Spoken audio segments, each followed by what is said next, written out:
Здравствуйте, друзья! В эфире Геоэнергетика Инфо. Максим Радайкин. Я Борис Марцинкевич, всем добрый день. Борис Леонидович, только мы не успели проговорить о том, что в Европе настал день бесплатной электроэнергии, как следующие новости полностью их перекрывают. Бесплатная энергия была вызвана тем, что якобы ВИА произвели, молодцы, слишком много электроэнергии, и деть ее было некуда, и потребители потребляйте ее за бесплатно. Счетчик в обратную сторону, видимо, мотает. Следующие новости кроют ее просто полностью. Из-за рекордного падения выработки на ВИА ее приходится заменять углем. Борис Леонидович, как такое возможно в современной Европе, чтобы ВИА не справлялась? На самом деле, приблизительно такую же картинку мы наблюдали в объединенной энергосистеме Юга. При повышении температуры выше норматива, то есть при жаре наступает штиль. Собственно говоря, то же самое произошло в Германии. Температура повысилась, ветра нет, соответственно, ветровая генерация исчезает полностью. Те подсчеты, которые проводили в НСЭ, напомню, что это не объединенная энергосистема, это ассоциация компаний, операторов объединенных энергосистем. Они уже считали, что необходимо для того, чтобы таких проблем не было. Перекрыть вот такие перебои, есть ветер, нет ветра, слишком сильный ветер и прочее, прочее, можно только за счет резкого увеличения сетей, электрических сетей, с тем, чтобы там, где генерация в таком объеме производится, что ее действительно некуда девать, вот те самые отрицательные цены, могла быть переброшена туда, где возник энергодефицит. Предварительные подсчеты на всю Европу показали, что до 30 года необходимо вложение в объеме 1,2 триллиона евро. Разумеется, таких денег нет, куда деньги уходят, в числе прочего, нам хорошо известно, к сожалению. Поэтому гарантировать себя от таких проблем только за счет ВИИ не получается. И вот, если посмотреть на статистику, то на 37, по-моему, процентов упала генерация на ветряных электростанциях на ВИИ, сообща, потому что снижается КПД еще и у солнечных электростанций при превышении температуры выше, по-моему, 25 градусов. На 27% увеличилась генерация на угле. Те самые страшные угольные электростанции, которые очень вредят Олафу Шольцу и прочей публике, в очередной раз спасают балансировку объединенной энергосистемы.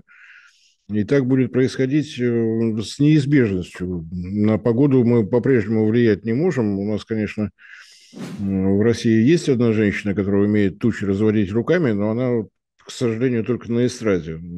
На работу не выходит к электрикам на помощь.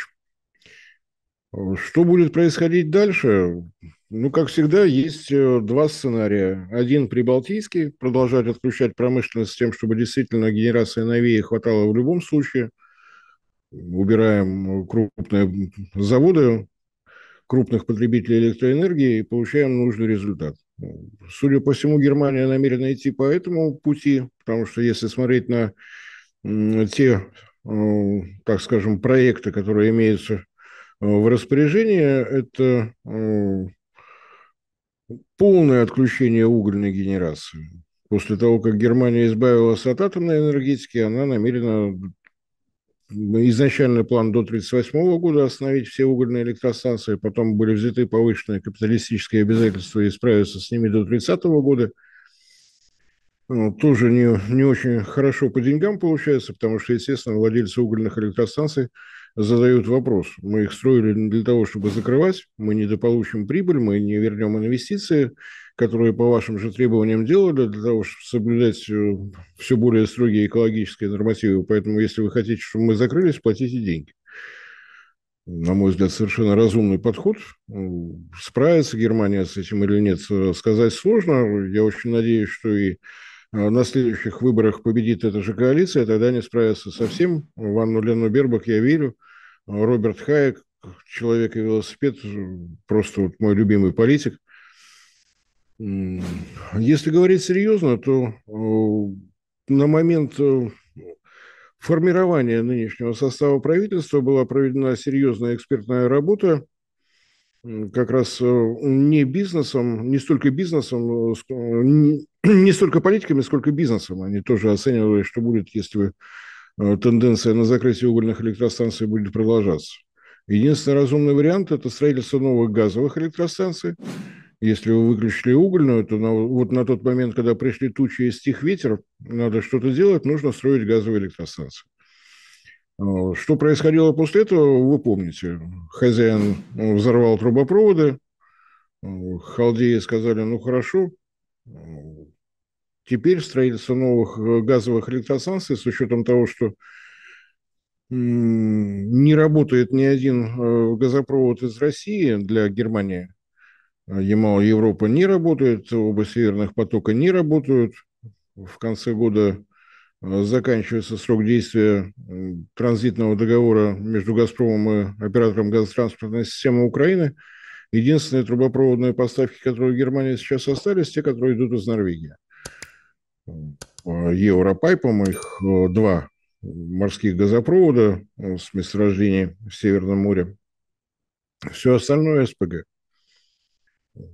Если никаких резких перемен не произойдет, если хозяин не позволит каким-то образом активно сопротивляться происходящему, то действительно единственный логически очевидный вариант – это продолжать закрывать промышленность, убирать все заводы, которые потребляют слишком много электроэнергии, и уж тем более те, которые используют природный газ в качестве сырья для дальнейшей глубокой переработки.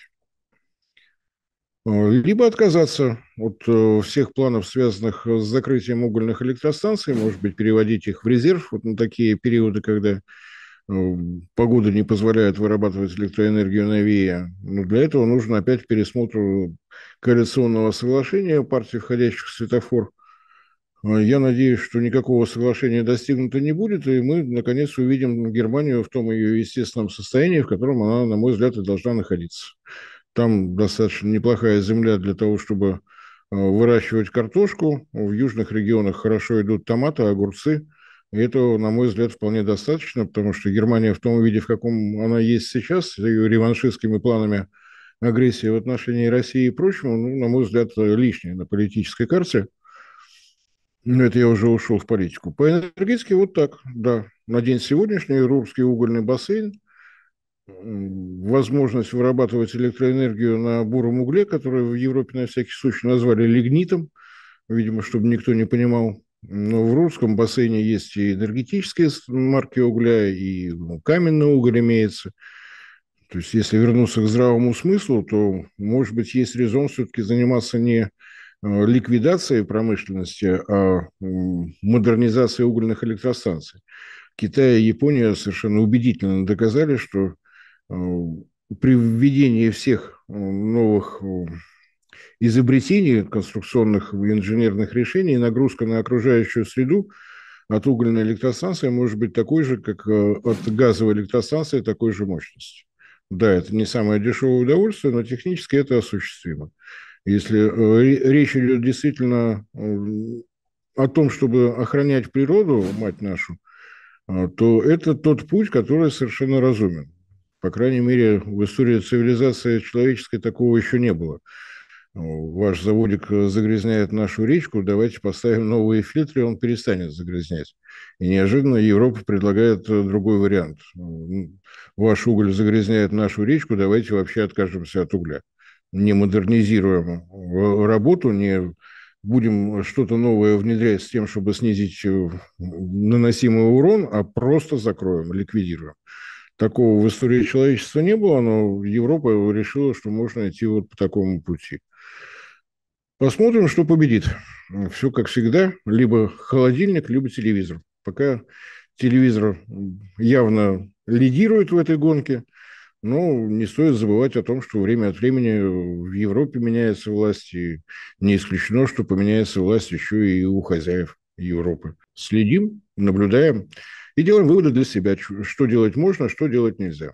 Строительство такого количества ВИИ, как в Европе, просто недопустимо, и математические расчеты, математическое моделирование, которое проводил наш системный оператор, показывает, что при превышении объема генерации в общем балансе от климатически зависимых источников выше 12,5% требует экспоненциального роста вложений в сетевое хозяйство. Я думаю, что не надо делать ошибки самим, за нас их уже делают. Если мы считаем себя умными людьми, то учиться надо на чужих ошибках. И, к сожалению, ситуация июльская в Объединенной энергосистеме Юга показала. Э, Началось с того, что у нас все записано 12 июля. Я говорил в своих передачах о том, что с ветрогенерацией на юге она занимает там по установленной мощности 11,97% от общей установленной мощности ВОС юга. Выводы, сделанные системным оператором, да, эта генерация не работала.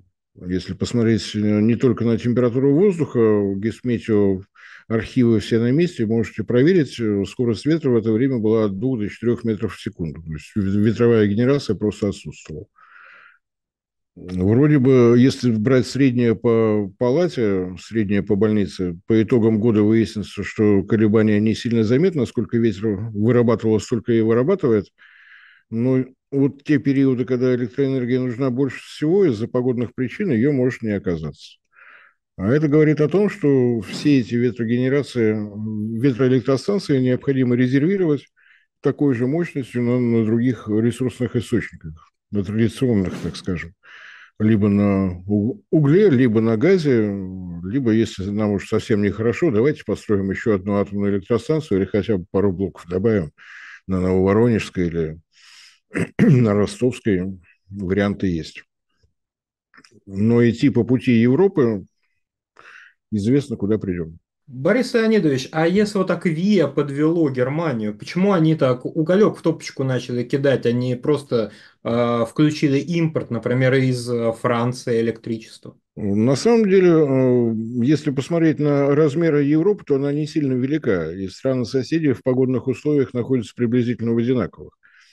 Оптимальный вариант для того, чтобы решить такую проблему, не сказать, что во Франции сейчас избыток электроэнергии, поскольку при превышении нормативной температуры несколько атомных электростанций, которые на прямом водяном охлаждении работают, имею в виду нет прудов-поглотителей, так скажем, холодную воду берем выше по течению, после того, как она через атомную электростанцию прошла, теплую сбрасываем ниже по течению. Природоохранные органы власти просто прекращают вот это безобразие, потому что может привести к нарушению всего, что в реке находится, и рыб, и растительности, и прочего. Мы это уже наблюдали. Те, кто не зависит от таких погодных явлений, это, конечно, угольные электростанции Польши. И если бы не рост стоимости квот на выброс углекислого газа, Польша с удовольствием бы перекрыла все проблемы, которые возникают у Германии. Но, как известно, Евросоюз пленных не берет, идет борьба еще и с угольными электростанциями в Польше. В Польше на угольную генерацию приходится более 70%. И рост стоимости квот на выброс углекислого газа – это прямой урон экономике Польши, что, естественно, вынуждено увеличивать тарифы на выработку электроэнергии вот с той скоростью, с какой растут тарифы на выброс углекислого газа. Я думаю, что просто не успели договориться, а может быть, Германия с учетом их романтических отношений с Польшей по политическим причинам решила, что такие переговоры вести это очень сложно, проще свой уголек в свою топку лопатой перекидать. Борис Леонидович, большое спасибо за комментарий. Друзья, на фоне креатива нашей Государственной Думы по блокированию и замедлению Ютуба подписывайтесь на наш телеграм-канал Геоэнергетика Инфо. Ссылки будут в описании к данному ролику и закрепленном комментарию. Там же будут реквизиты для желающих финансово поддержать наш проект, чтобы мы и дальше бодро вещали на просторах интернет. Спасибо, до новых встреч. Не забывайте распространять наши ролики в ваших социальных сетях, а этим вы тоже поддерживаете наш проект. Всем спасибо за внимание, всем всего доброго.